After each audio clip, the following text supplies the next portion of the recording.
नमस्कार. हवामान अंदाज आणि बातम्या या आपल्या यूट्यूब चॅनलमध्ये मी किरण वाघमोडे तुम्हा सर्वांचं स्वागत करतो. आज 29 मार्च सकाळचे 9:15 वाजलेत. पाहूयात येत्या 24 तासात राज्यातील हवामान कसे राहील.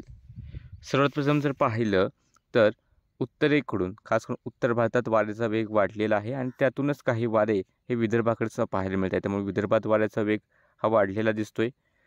त्यासोबतच एक कमदाचा पट्टा अति दक्षिणेकडील भागात विदर्भ मराठवाड्यापासून तिकडे दक्षिण मध्य महाराष्ट्रातून केरळपर्यंत अशा प्रकारे विस्तारलेला आहे आणि याच्याच आसपास ढगांची निर्मिती होऊन काही तालुक्यांमध्ये किंवा काही जिल्ह्यांमध्ये पाऊस होईल. आधी आपण जिल्हे पाहू, नंतर तालुके पाहू. तर सकाळ सकाळी सॅटेलाईट इमेजमध्ये सोलापूर, सांगली, सातारा, कोल्हापूर, सिंधुदुर्ग, रत्नागिरी काही प्रमाणात ढगाळ वातावरण आहे. खास करून कोल्हापूरकडे जास्त ढग आहेत. तसेच अहिल्यानगरच्या पूर्व भागामध्ये सुद्धा काही अंशी ढगाळलेलं वातावरण हे सध्या पाहायला मिळतंय.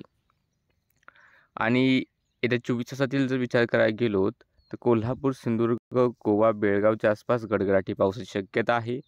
स्थानिक वातावरण तयार झालं तर सांगली, सातारा, रत्नागिरी या ठिकाणी थोडाफार पाऊस अपेक्षित आहे. जर स्थानिक वातावरण तयार झालं तर आणि हा जर पाऊस असेल तो खास करून मध्यापासून पश्चिमेकडेच दिसू शकतो. आणि जर तालुका निहाय जर आज पाहिलं तर चंदगड, बोदरगड, गडहिंग्लज, त्यानंतर राधानगरी, कागल, निपाणीचा आसपासचा भाग आहे या ठिकाणी. तसं इकडे दौडामार्ग, सावंतवाडीच्या आसपास गडगडाट आणि पाऊस शक्यता आहे. बाकी जे काय सांगितलं की सातारा, सांगली स्थानिक ढग तयार झाले तरच पाऊस होईल, अन्यथा विशेष पावसाची शक्यता नाही. सध्याच्या अपडेटमध्ये इतकंच. येत्या दिवसात राज्यात पाऊस वाढणार आहे. त्याचे अपडेट्स आपण दररोज तुम्हाला देऊच. त्या पाहण्यासाठी चॅनलला आत्ताच सबस्क्राईब करून घ्या.